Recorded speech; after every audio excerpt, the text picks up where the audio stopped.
Good morning.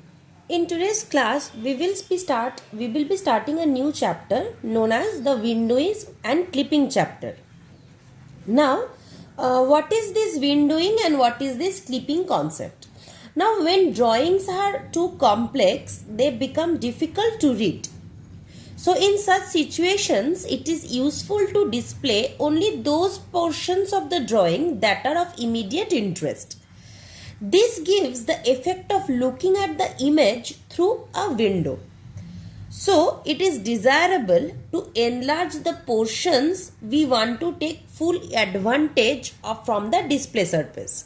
Suppose a whole image is given and suppose we want to enlarge or we want to do some little modifications to one corner of the image. Then displaying the whole image throughout our computer screen is not desirable. It is desirable that we will zoom and we will only emphasize on seeing the corner of the total image or the corner of the object which we want to do the modifications upon. Now in computer we do this zooming concept, right, to enlarge the portion which are of immediate interest. Now this method of selecting and enlarging portion of a drawing which we are interested in is known as windowing. And the technique for not showing the part of the drawing which one is not interested in is known as clipping. So, when we zoom a particular image, we definitely clip or we definitely exit a certain part of the image, the part of the image which we are not interested in. So, we clip out that part, we do not show that part, and the part of the image we are interested in or we want to work upon, we enlarge or zoom that part.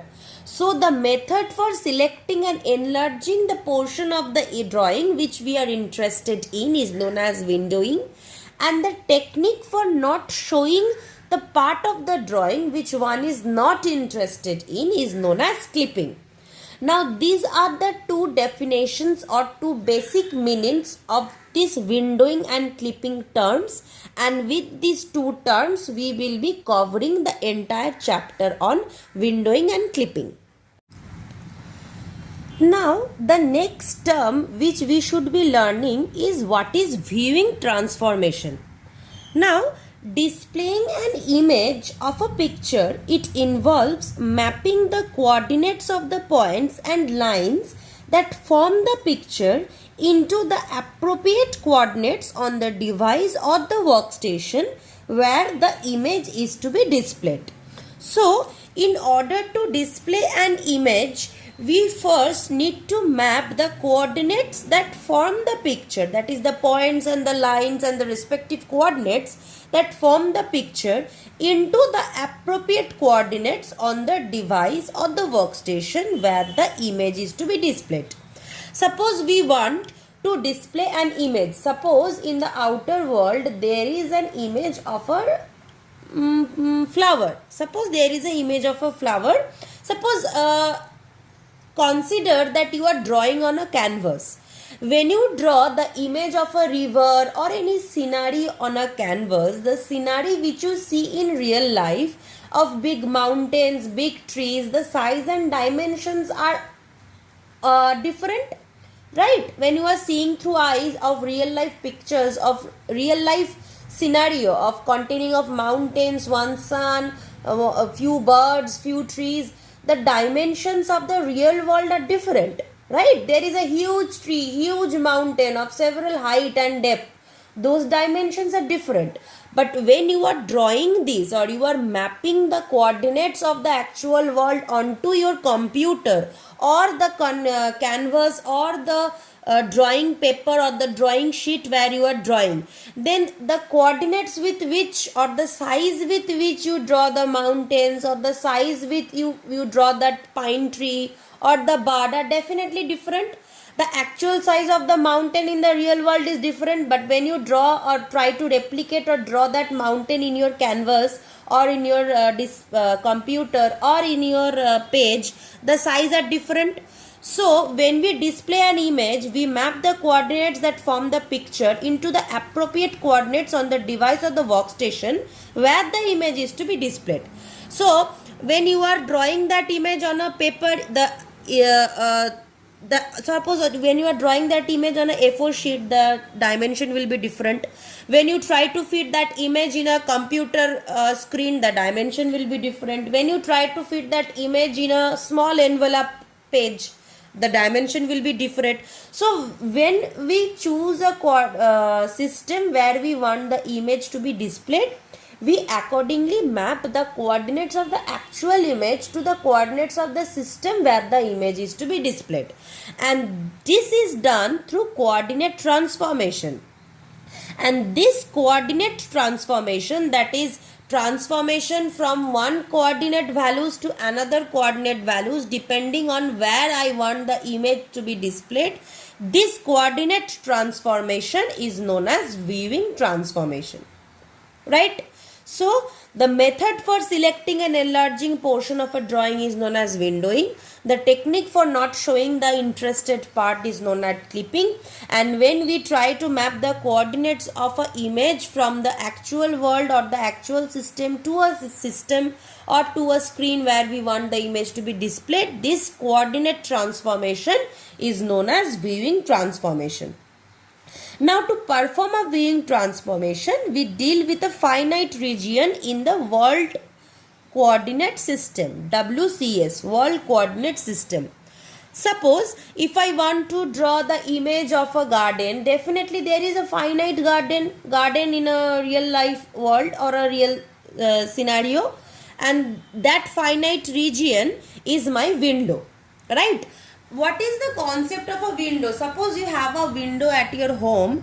When you look out of the window and you see the outer world, the portion of the outer world which you can see through your window is the window section for you, right? Whatever you can see through your window, through the amount of the outer world you can see, is that portion of the system you are seeing through your window. That is the finite region of the world coordinate system which will be acting as your window. So to perform a viewing transformation, we deal with a finite region in the world coordinate system which is known as window. The window can be mapped directly on the display area of a device or onto a subregion of the display called the viewport. So the window, that is the things which we are seeing, when these are mapped on a display area, that display area is known as viewport. Thus, a world coordinate area selected for display is called a window. That is the finite thing which we want to display or which we are selecting to display is known as window, and an area or a display device to which a window is mapped or to where the window will be projected is known as viewport, right? So basically what is to be viewed is defined by the window. That is, what are the things which we want to display is defined by the window, and where is to be displayed is defined by the viewport. When you project this on a screen, the screen becomes your viewport. When you project the window on a page, the page becomes your viewport. So what is the display device to which a window is mapped, right? So where the window is to be displayed is known as the viewport.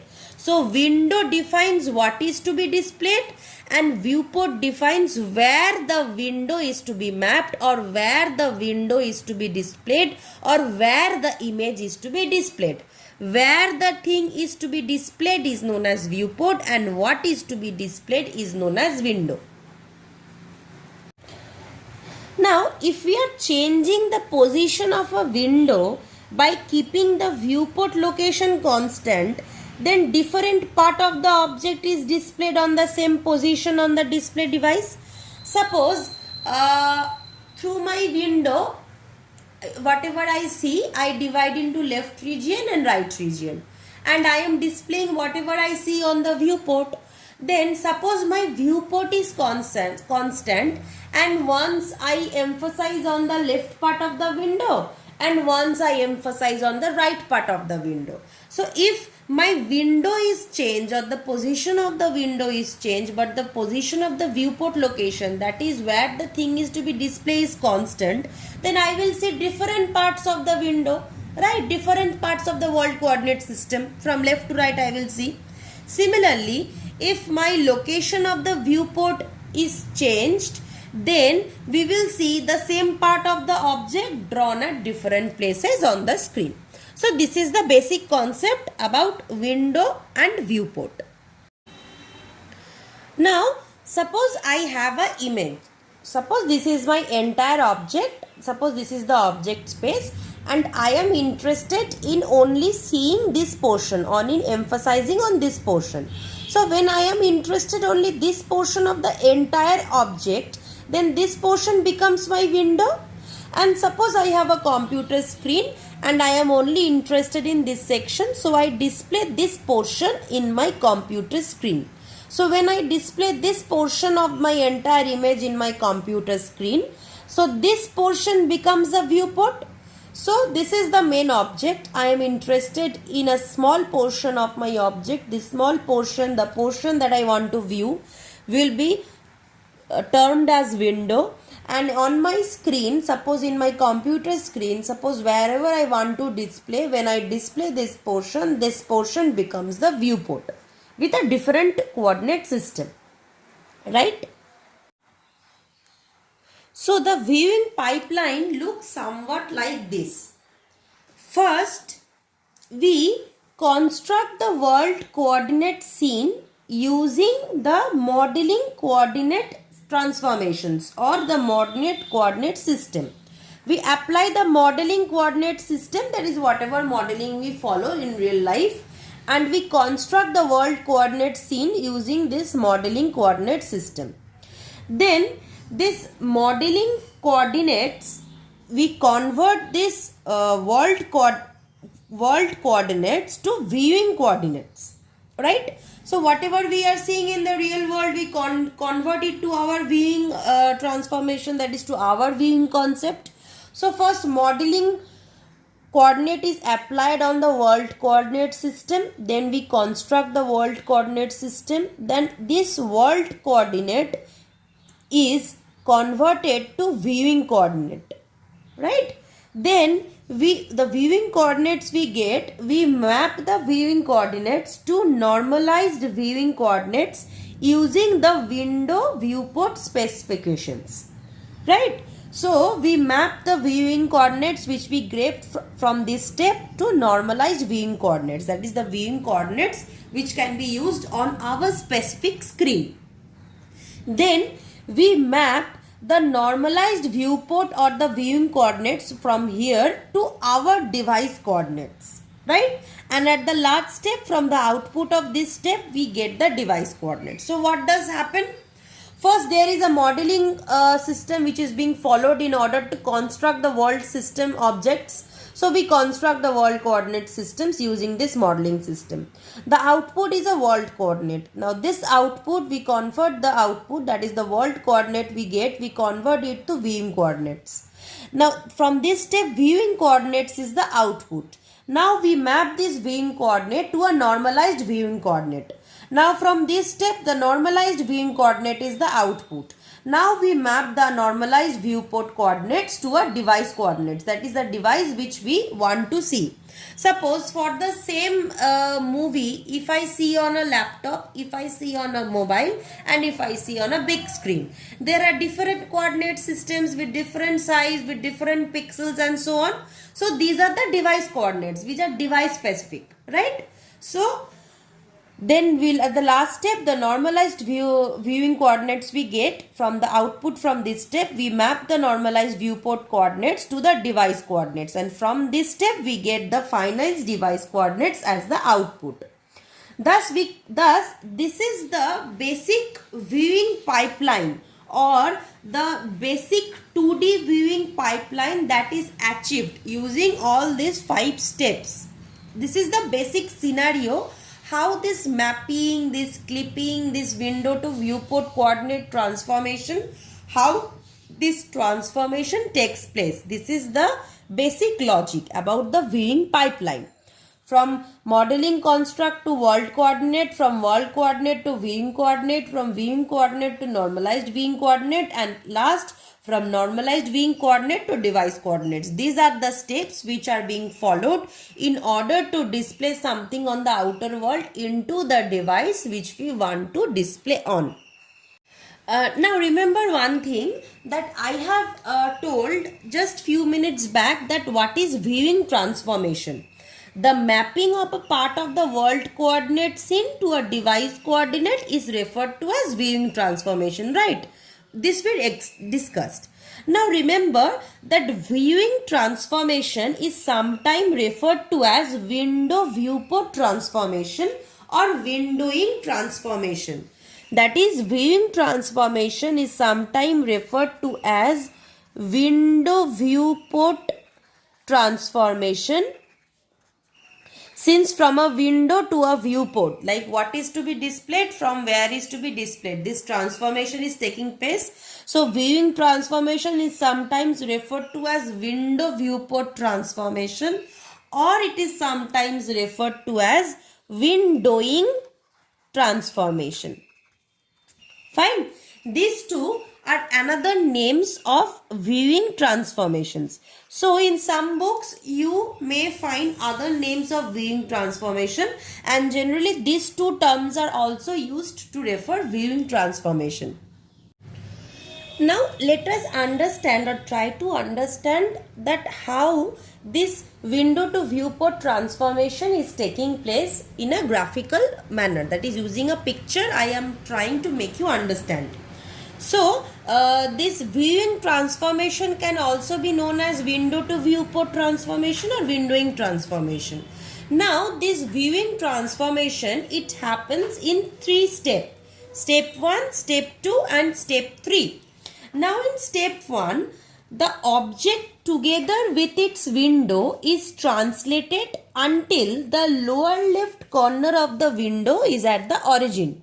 So suppose this is my object, in an object space, this is my object, and I am interested only in this portion of my entire object. So this portion has become the window for my object. Now I will transform this whole window so that the lower left corner of the window is at the origin, right? So the object together its window is shifted so that the lower left corner of the window is at the origin 0, 0. So first a translation takes place in step 1. In step 2, the object and the window are now scaled until the window has the dimension same as the viewport. In other words, we are converting the object into image and window into viewport. So the object which we have, we will scale it according to our viewport or according to our display location. So we will convert the object into an image and we will convert this window into a viewport. So this entire thing, this is in a bigger aspect. You can notice that I have scaled it down, right? I have scaled it down according to my viewport location or my display locations, right? So in step 2, a scaling is performed from window coordinates to viewport coordinates. A scaling is performed. Now in step 3, that is the final transformation step, is another translation to move the viewport to its correct position on the screen.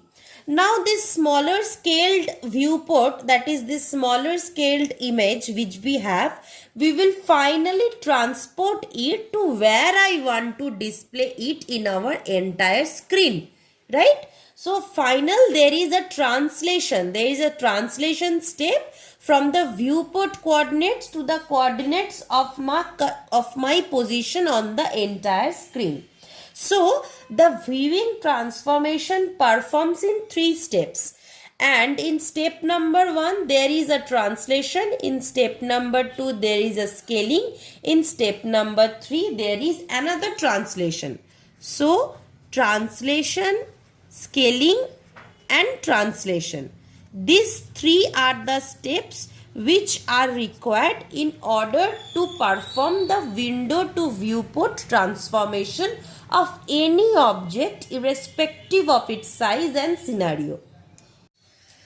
So far we have discussed about the viewing concept, that is we have discussed that what is the windowing concept, how this windowing transformation or viewing transformation takes place, and what are the steps followed in order to window to viewport transformation. Now let us solve one sum to understand the concept better. The details provided are, suppose a rectangle ABCD is given, suppose an object is given that is of the shape rectangle, and that object ABCD has this as the coordinates A11, B41, C44 and D14. These are the coordinates of the object ABCD. Then the window coordinates are given. First we have an object will have certain coordinates. These are the coordinates of the object which we want to display. Then we will have the window coordinates. Just like in your home there is some coordinate or there is some dimension of the window through which you see the world, and the world has certain coordinates. So let us suppose these are the coordinates of the object in the world, and these are the coordinates of the window through which you will be seeing. And these are the coordinates of the viewport on where you will be portraying this object on. These are the viewport coordinates, these are the window coordinates, and these are the object coordinates. Now we will have to calculate the viewing transformation matrix, right? So let us try to solve this sum. At first, whatever dimensions are given, suppose I am drawing the object, and according to the dimension given, this is my image of the object ABCD, and according to the dimension of the window coordinates given, this is the window coordinate of my image. This is the window coordinate, right? Okay. In the window to viewport transformation, we have studied in step 1 translation is done, in step 2 scaling is done, and in step 3 another translation is done. Now if you notice carefully, the window to viewport transformation in step 1, the object together with its window was translated and brought to origin such that the lower left corner of the window touched with the origin, right? We translated this lower left corner of the window backwards till the lower left corner of the window has reached the origin. So similarly for this sum also, what we will do, we will shift the lower left corner of the window to origin. And since my lower left corner of the window has the dimension 2, 2, so I will be shifting this corner of the window so that this corner lies on the origin. So I will be dragging this corner in the backward direction, not in the upward direction. So if I drag this corner in the backward direction, the translation units will be of minus direction. So Tx and Ty, my translation units is -2 and -2. See? Fine. So the first translation is done. In the next step, what we did a scaling. Scaling of what? We scaled our window coordinates which we just shifted to origin, or which we just translated to origin. That window coordinates we scaled to the viewport coordinates of our system. So we will scale the window to the viewport. See, in this step we did what? We scaled the window to the viewport. We scaled that. So similarly in this step we will do what? We will scale the window to the viewport. So our old dimension will be of window dimension and our new dimension will be of viewport dimension, since we are scaling from window to viewport. So old is viewport, old is window, and new is viewport, right? Now in order to scale, in order to find out the scaling matrix, we need a Sx and Sy values. Now what are these Sx and Sy values? Sx values, since we are dealing with 2D geometries or 2D figures, Sx values is nothing but the difference in x coordinates, and Sy values are nothing but the difference in y coordinates. So we need to find the difference between this viewport and the window, right? So Sx, what we did Sx is equal to width of viewport by width of window. That is, we scaled from window to viewport. So window will be in the lower and to the new one will be on the upper side. So width of viewport by width of window, and width of window is Window's lower left corner is 2, right? And this corner upper maximum is 5, right? Now if you notice the window, first let us think about the window. Width of window will be what? Width, that is the x difference in the window coordinates. If you notice the window coordinates in the x, these are the values x and y, right? 2, 5, 5, 2. These are the values of x coordinates in the window coordinates. So the lowest x coordinate is 2 and the highest x coordinates is 5, right? So the width difference of the x coordinates in window system is 5 minus 2.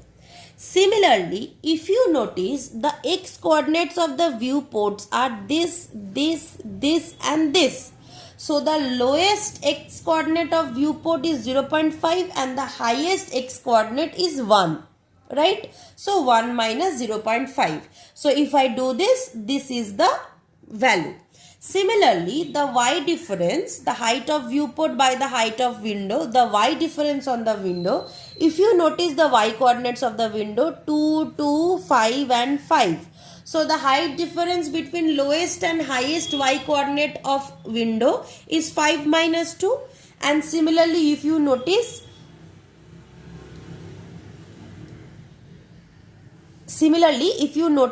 the y coordinates of viewport is 0, 0, 0.5 and 0.5, right? So here I have done a mistake. This will be this. Okay. So if you notice, the y coordinates is 0, 0, 0.5 and 0.5. So the height difference between the y coordinates of the viewport is 0.5 and 0. So 0.5 minus 0. So this is the answer for the SY. And since I have got Sx and Sy, I can easily form the scaling matrix, because I know scaling matrix Sx 0, 0, 0, Sy. This is the form of scaling matrix. We have already learned this in 2D geometries, right? So the first step 1 is done. After this, I got this matrix. The second step 2 is done. That is, the scaling is done, and after this I have got this matrix. Now the third step. If you see, the third step is also a translation, where this viewport I will translate according to the screen where I want to display my image. Now this viewport transformation which I see, what is this transformation basically? This transformation is nothing but, here for translating the window to origin, what you did? You translated window from here to origin, right? Lower left corner of the window to origin. Similarly, for translating the viewport to the desired location or the portion of the screen where I want to display, I will simply translate the lower left corner of my viewport. This is my viewport. The lower left corner of my viewport to the desired location. Now, if you notice the viewport coordinates which are given, what is the lower left corner? This is the lower left corner, right? This is the starting. 1, 1, 2, 3, 4. So the lower left corner is this. Similarly, for window, the lower left corner was this. So the viewport, the lower left corner is this. And since I will translate this lower left corner, so in Tx and Ty locations, 0.5 and 0 will be placed for the translation matrix. And also, since I will translate upper, like here for the first window, I degraded from upper, I dragged it to lower. But here from lower, I will move towards upper. So no sign change is required. Positive value will remain positive. So if you notice, the translation matrix, that is the translate the viewport to the desired location on the screen, and this is the tx units and this is the ty units, because the lower left corner of my viewport, which I will drag upward or sidewise, whatever it is, this is the lower left corner, and in Tx and Ty I will simply put the lower left corner of the viewport. So since we studied that this window to viewport transformation is performed in 3 steps, step 1 translation, step 2 scaling, and step 3 translation. All the 3 steps have been performed. See, in translation from step 1 I have received this matrix, from step 2 I have received this matrix, and from step 3 I have received this matrix. So what is my final viewing transformation matrix, which is the question? We were asked to calculate the viewing transformation matrix. So what is my viewing transformation matrix? It is the answer or the matrix we received from step 1 multiplied by the matrix we received from step 2 and multiplied the matrix we received from step 3. If we multiply these 3 matrices, we will get the viewing transformation matrix. So if you do this 3 matrix multiplication at your home, and you can finally check it with the answer which I have received. This is the final answer if you multiply these 3 matrices. I hope you have understood or how this viewing transformation is performed, and what is the, and solving this problem I tried to make you understand what is the mathematics which is involved behind this viewing transformation matrix multiplications.